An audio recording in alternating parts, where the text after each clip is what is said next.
আবু জাহেল ঘোষণা দিল, খবরদার, হজের মৌসুম, হাজী সাহেবরা গোটা বিশ্ব থেকে আসবে। আমার দলের কর্মীরা, তোরা যেটা করবি সেটা হচ্ছে হাজীদের কাছে যে বলবি মক্কায় নতুন এক পাগল আসছে, নতুন এক জাদুকর আসছে, নাম মুহাম্মদ। নাউজুবিল্লাহ পড়বেন না? খবরদার হাজী সাহেবেরা, এই পাগলের কাছে যেও না। সব হাজিরা গোটা বিশ্ব থেকে এসে মক্কার বিনা প্রান্তরে তাঁবুর ভিতরে ঢুকেছে। আর আবু জাহেলের টিম মেম্বাররা সব তাঁবুর ভিতরে উকি মাইরা কয়, খবরদার, নতুন পাগল আইছে।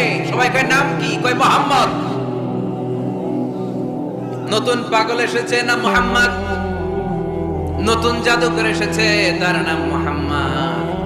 খবরদার, তার কাছে যেও না, তার কথা শোনো না, শুনলে তোমরাও পাগল হয়ে যাবা, তোমরাও পাগল হয়ে যাবা। সে এত বড় জাদুকর, মুহাম্মদ সাল্লাল্লাহু আলাইহি ওয়াসাল্লাম এত বড় জাদুকর। তার জাদু দেখলে, তার কথা শুনলে হাজবেন্ড ওয়াইফের মধ্যে সম্পর্ক বিচ্ছিন্ন হয়ে যায়। সে এত বড় জাদুকর, তার কথা শুনলে বাবা ছেলের সম্পর্ক ছিন্ন হয়ে যায়। সে এত বড় জাদুকর, তার কথা শুনলে বন্ধু বন্ধু আলাদা হয়ে যায়। খবরদার হাজী সাহেবরা, তোমরা হজ করতে এসেছো, করো, জমজমের পানি খাও আর খেজুর নিয়ে যাবা বাড়িতে, কিন্তু মুহাম্মদ সাল্লাল্লাহু আলাইহি ওয়াসাল্লামের কাছে যাওয়া যাবে